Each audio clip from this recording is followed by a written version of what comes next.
Каналға қош келдіңіздер. Каналға жазылып, лайк басып, комментарий жазуды ұмытпаңыздар. Ғаламнан ақпарат. 2026 жылы әр үйде жасанды ақыл. Келер жылдан бастап, әр шаңырақта кем дегенде 2-3 жасанды интеллектке негізделген құрылғы өмірдің ажырамас бөлігіне айналады. Ақылды үйлер, ақылды машиналар, ақылды шешімдер. Бірақ адамзат үшін ең маңыздысы ақылды тән емес, оянған жан болмақ. 2030. Роботтар. Күнделікті серік. Әрбір адамның күнделікті өмірінде кем дегенде бір робот болады. Олар үй жинайды, ас дайындайды, қызмет етеді. Адам еңбегі қажетсіз болмайды, бірақ қайта бағаланады. Шынайы еңбек енді сана мен жүрекке ғана жүктеледі. Жұмыс түрлері жойылады. Көп кәсіптер тарих бетіне айналады. Адамдар енді не істейміз емес, кім боламын деген сұрақпен өмір сүреді.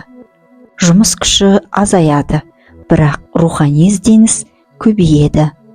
Адамдар керісінше ішкі әлеміне үңіледі. Оңашалық енді жалғыздық емес, бұл өзіңмен болу, мәдениеттің өркендеуі. Адамдар енді көпшілікке араласуды шектейді. Жаңа дәуірде өз үшін өмір сүретін, рухани жетілуді басты мақсат еткен жандар көбейеді. Бұл өзгерістер қауіп емес, қайта қалыптасу. Біз таңдау үстіндеміз. Технология бізді үстем ете ме, әлде біз санамен үстем бола аламыз ба? Мәселе осында. Жоғарғы рухтар былай дейді: тәндерің өзгеріп жатыр, техникаларың да дамып жатыр, бірақ жан ғана шынайы даму жолында болсын. Өйткені болашақ тек санаға беріледі. Сана дәуірі, жүрекпен таңдау заманы. Адамзат жер бетіндегі мыңдаған жылдық жолынан өтсе де, шын мәнінде енді ғана оянып келеді. Материалдық ера өз шегіне жетті.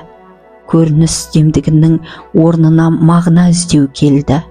Енді байланыс сыртқы бейнеге емес, ішкі тербеліспен жарыққа негізделеді. Сана жаңа компас.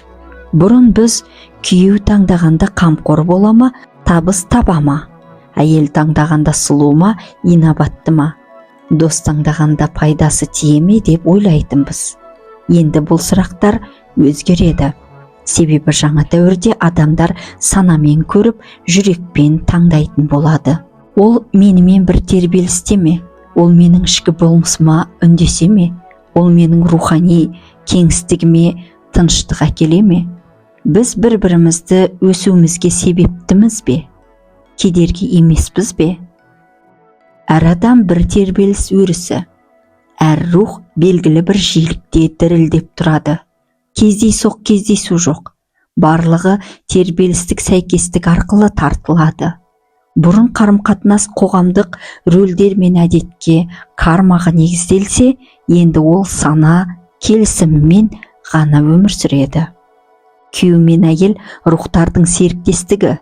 Енді неке жай әлеуметтік шарт емес, ол рухтардың өзара келісімі. Жүрек енді сезімнің ғана емес, ақиқаттың көзі. Екі жан бір-біріне: сен мені биіктетесің бе, мен саған кеңістік беремін бе деген сауалмен келеді.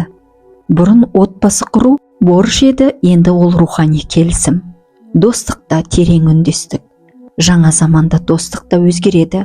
Көпшілік өз ішкі кеңістігіне шегініп, шынайы достар сана мен шындыққа негізделіп таңдалады. Дос сенің тереңдігіңді оқып, үнсіздігіңді тыңдай алатын жан болады. Ол саған керек болғаннан емес, сен болып үн қатқаннан бірге болады. Неліктен бұл өзгеріс орын алуда? Себебі адамзат өсу шегіне жетті. Адам енді тек тіршілік етуде емес, мағына мен өмір сүруді қалайды. Жасанды интеллект, технология, сыртқы жеңілдіктер бәрі де ішкі тыныштық әкелмесе бос. Жаңа таңдау, жаңа әлем.